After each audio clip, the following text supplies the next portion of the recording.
What's up, everybody? Welcome back to the Social Rejects podcast. If this is your first time tuning in, we are two dope black dudes that created the podcast you didn't know you needed. But you love. Today's topic is going to be affirmative action, and we're going to talk a little bit about the origins of the policy. We're going to talk about how organizations have been honoring that policy, and we're also going to talk about some reparations for the acres in the moon. That's what we're going to be getting into. Why can't it be 40 acres and like a Mustang? Like I have some very specific ideas on ox. what that 40 I'd rather acres an ox need to than a look like. mule. Why? So you can have oxtail? I meant for agricultural purposes. Oh, okay. But yeah. My bad. Anyway, My make it bad. awkward for all our vegan and vegetarian fans out there. Oh, I did. And I'm one of them, though. I don't. Low key, you are I'm one of them. high on the list. But yeah, so we're going to be talking about what reparations should look like. I think we both have some very specific ideas. But let's open the conversation with all right. affirmative action. Affirmative action disclaimer. First off, I realized before doing this podcast episode that my perception of what affirmative action was from a legal government standpoint was completely wrong. And I'm low-key offended at myself for not taking the time to research this like I've done with other things. What do you mean? Like, affirmative action applies to black people at a level, at a very high level. And I feel like me as a black man in this country, I should have been aware of how the laws written towards me apply to me. Right, yeah. And especially with something like this, because I feel like even a lot of the job opportunities I had, maybe even subconsciously, I might have attributed me getting those jobs to affirmative action when that may not have been the case. Right. Because of how I was taught how affirmative action works versus how it's supposed to work or how it actually works. I will say I was also surprised when you was sharing the research with me. I was also surprised to understand how affirmative action is written from a government level versus how it's honored from an individual policy level. It's really different. So let's talk a little bit about what that looks like at a government level. So according to, and anyone wanting to look it up, you can go to archives.gov, type in Executive Order 11478, and it's exactly what it is. Yeah, and we can throw it, if you're following us on YouTube, we'll just drop the link in the description box below. But so essentially what this breaks down to, because I'm not going to read it because no one wants to hear all the words, they just want to hear the gist. I want to hear all the words. Okay. Executive Order 11478, Equal Employment Opportunity in the Federal Government. Source: the provisions of Executive Order 11478 of August 8th, 1968 appear at 34 FR, which means frame, 12985, 3 CFR, 1966 through 1970, page 803, unless otherwise noted. Under and by virtue of the authority vested in me as President of the United States of America by the Constitution and statutes of the United States, that part, it is ordered as follows. Okay, I'm done. I'm frustrated myself. Okay, go ahead. So that was like a minute and a half. People were just like, he's really about to read this whole thing.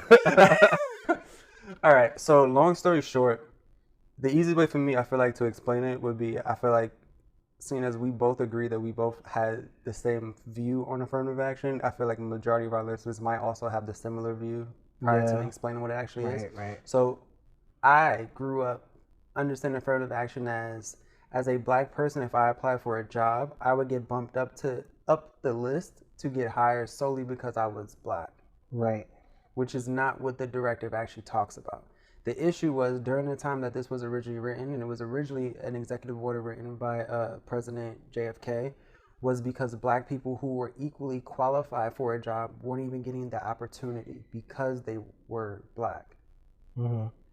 So in this case, the executive order was written as a way to make it illegal for companies, organizations, including the government, to not hire people who were qualified solely based off the color of their skin. However, as we probably would all, even listening via YouTube or any other streaming media platform, would be slowly nodding our head right now. We all thought together that as black people or people of color or people of minority descent, that we were getting potential job opportunities in predominantly white businesses and companies solely because of the color of our skin. Mm-hmm. When in actuality, if we are being hired under affirmative action directives, we're being hired because we're qualified. In spite of our In minority spite of the status. color of our skin. Right. The affirmative action eliminates the color of our skin being a considering factor. Mm-hmm. So that being the case, I really feel ignorant. I mean, not as much now because I don't know, but prior to about 30, 40 minutes ago when I looked this up, I feel quite ignorant that I really thought affirmative action was people getting hired just because they were black. Because then that shows that when I see black people in white-owned businesses at high levels, I assume that they weren't qualified. They just got hired because they were black. Right. That's why I brought up that at some point we do have to talk about reparations, because I feel that what the common understanding of affirmative action is actually what a reparation would look like. Reparation would be that you would automatically get hired because you're black due to the disadvantages that you face in your life and your upbringing based on the social structures. Right. That's reparation. That is giving you something because you are black.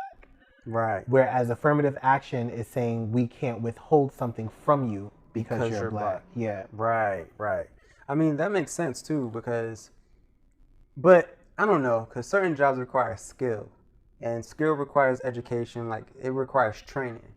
So to give certain jobs to people solely off the color of their skin, that wouldn't be that would not be a good reparation to. Like, I'm black, so I'm gonna be a lawyer, even though I'm not gonna study law or pass the bar exam at all.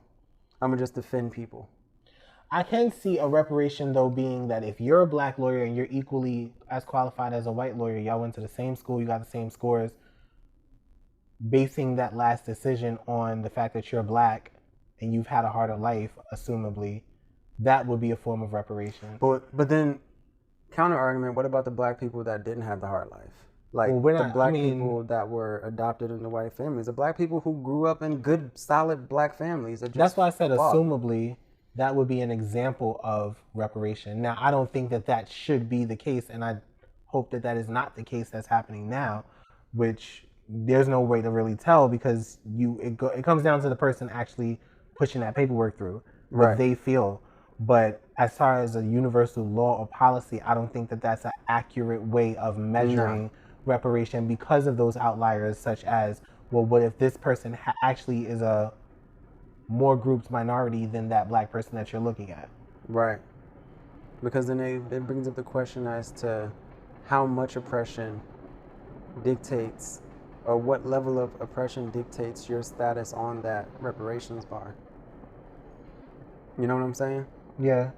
Like, would I get a better chance at a job under that reparation policy because I came from a broken home in the inner city of Brooklyn, versus the person who had a mom and a dad, doctor, lawyer, teacher, whatever career profession they were in suburban America that is also black? Mm-hmm. When you ask that question, it's both. I can say yes, and I can also say no. I can say yes because I know that there are a lot of, depending on what you're going for, there are a lot of ways for that to become a strength and help you overcome obstacles of like finances and things like that. When you say where you've come from, I'm thinking of scholarships. Like, I've gotten a lot of scholarships being able to come from. But that's already a thing now. That is already a thing, but that can be reformatted in terms of the same mentality that is offering you that scholarship. If those people are offering opportunities as well, if those people are on the chair of, if you apply to medical school, the same person that's offering that scholarship is looking at the acceptances. Right. They might do that. That's definitely possible. Can it be written into a policy? I don't know. But I feel like to write it into a policy would be, for lack of a better term, reverse racism almost. I get it. And I feel like I can confidently say that because I am the oppressed black man in the country for multiple reasons. So, but I feel like that then takes away any kind of fair advantage to anybody else that's not black. I get it. Like the premise of what black people in this country have gone through for so many years, for so long, even up into the current events that we live in at this current day and age, I get it. But we're not the only ones. Now, we're the only ones vocalizing, we're the only ones that the media is putting out because we're the bigger of the minority groups besides Hispanics, but they have their own immigration stuff that they're going through. But in that same light, what about the regular non-black people, because it's not just white people, it's whoever else that is just working hard because they really want to get into school, they really want this job, they really want this, and they're working and they're staying up late to do whatever they need to do in order to achieve that, and not just mosey in mediocre at best personally, but solely because I'm black, I'm gonna take something from you that you work twice as hard for. I don't think that I don't know what school policies are looking like. I can only give examples of what reparation would look like if we were talking in terms of school policy, like admission and jobs.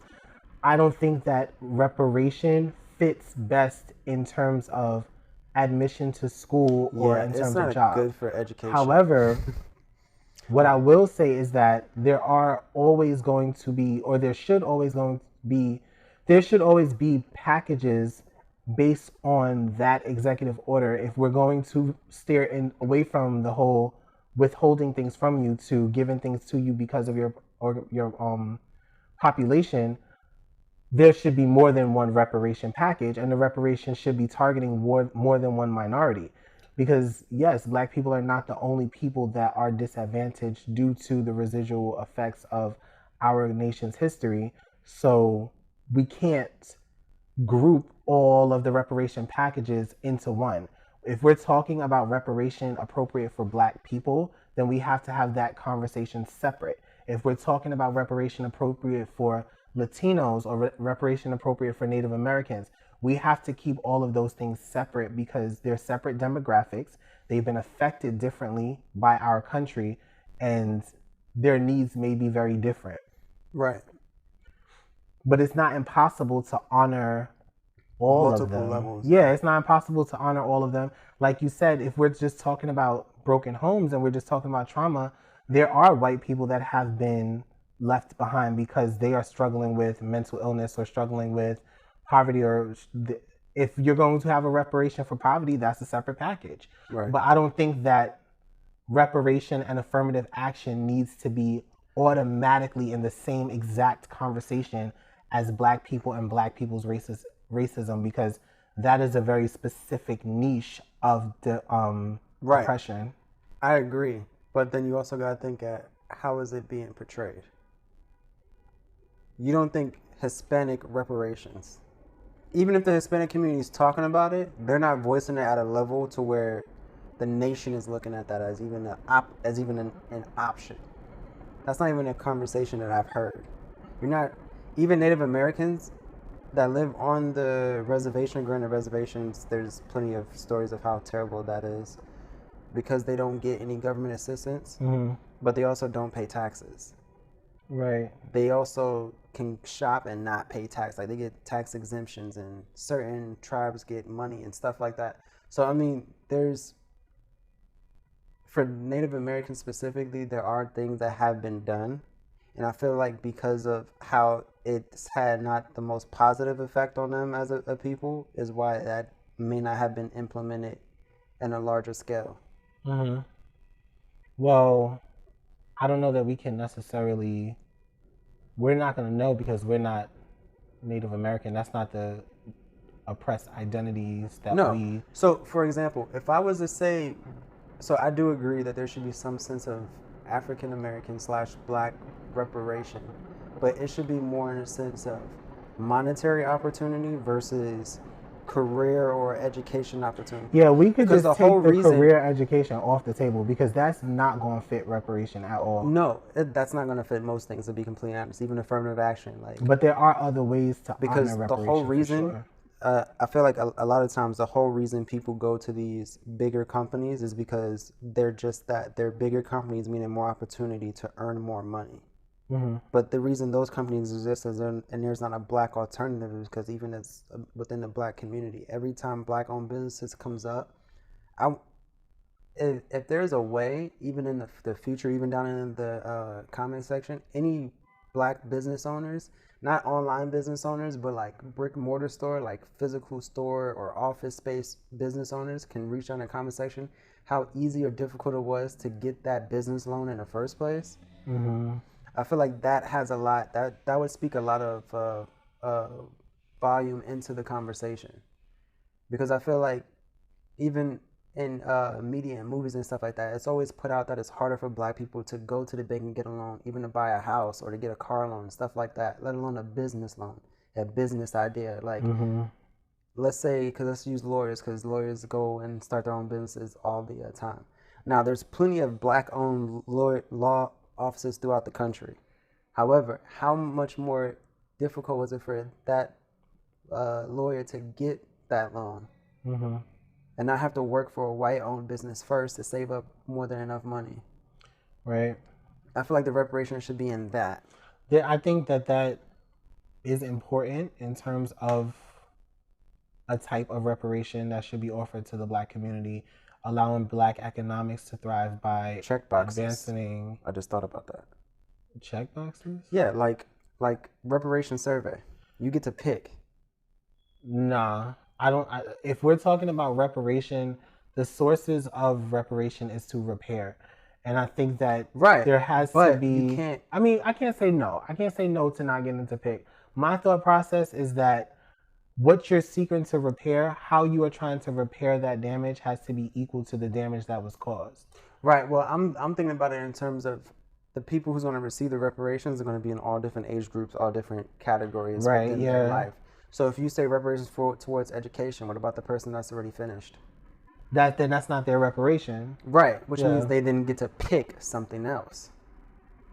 Well, what if you say, okay, well, here's job opportunities. I'm already an established business person. I already have my own black-owned business. We're doing exceptionally well. Okay, well, you don't need the education. You don't need the business. That's what I'm saying. Like, if there's... I can see more so like a reparations counseling type thing. Not so much check boxes, because you can literally have so many check boxes. Right. I mean, you got to figure out a way to broaden it up to where you're not just filling out paperwork. Yeah, but for sure. It definitely needs to be addressed, and I feel like that too might. The fact that even between the two of us, we're having a difficult time pinpointing how to properly address it. I can only imagine on a country level. You got 300 million people nationally, and we know that reparations is important. We just don't even know where to start with the conversation, or who would even how do you figure out how black is black enough, or how much of a minority is enough of a minority to qualify. Right. Because, for example, the Hispanic community is growing within the country. Yeah. So when do they stop being a minority and start becoming a majority? And then also, what makes you a minority? Is it the population or the power? I say the power. The power. I don't think that it matters Population's that irrelevant. We have more numbers if we are not if we're not given the power, then we are the minority. Right.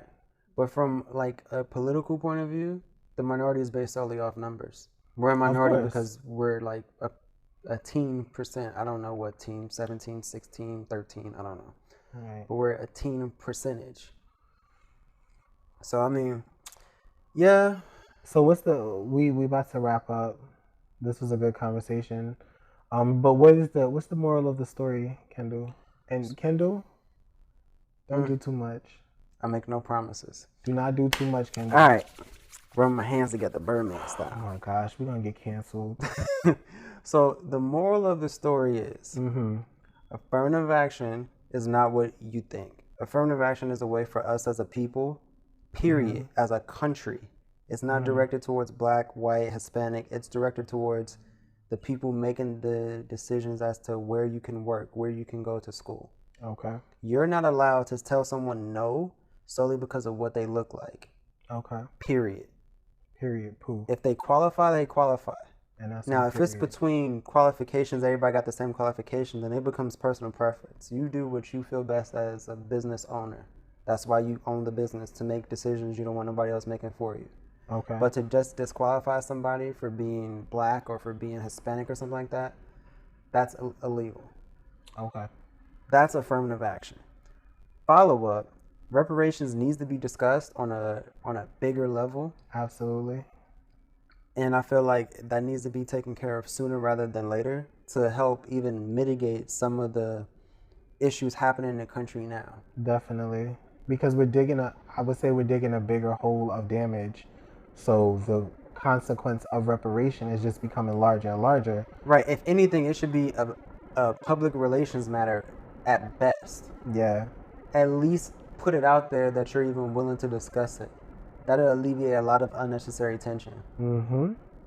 If people within the black community can see, okay, I'm finally being heard in terms of an actual potential outcome, not just being heard of them just saying yes, like the way a parent hears a child. Yeah, I hear you. Oh, you mean the politicians throwing on African print was not enough? Bro, we're not. You told me not to do too much, and you brought up I'm kente sorry, cloth. I didn't mean to. He brought up kente cloth. Wow. What did Charlemagne call him? Wow. White Conda? White Conda forever. You know what? That's a whole. Thankfully, Wakanda is not a real place. So anybody offended by that? Says who? Show me Wakanda on the map. Nah, if you ain't been there, you're not in it. Wow. That's it. Like, into any of us who've been there, we know. If you're not in it, half y'all don't got passports. So I ain't been nowhere. You don't need a passport to go to Wakanda. You just need membership. Okay. It's anyway, go ahead. Whatever. Finish. Anyway, so yeah, it's mad because you're not in it. Go ahead. Whatever. I'll fight all of y'all. Anyway. No, you won't. But okay, go ahead. Go ahead. Yeah, you're not getting. So anyway, I really just think that that's a conversation that has to be had. Not that it needs to be had. It has to happen. Yeah. If it hasn't happened by the time this episode airs, it should happen very soon. Yeah. We shouldn't go into 2021 still questioning. Not talking about reparations. Like that's not okay at this point.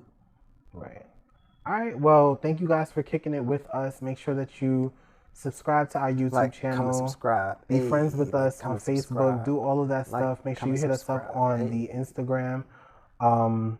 Tune into next episode. We're going to be talking about culture vultures. And that's going to be a good old grand old time. So many. Are we going to be able to talk about White Conda? So many. You know what? I'm putting White Conda on. We're having a conversation about that because that got me in a whole different mind space. Like, I try to be nice and calm on the, in the public eye, but that got me upset. Anyway. All right. Thank you guys for tuning in with us, and we will catch you in the next episode. Peace.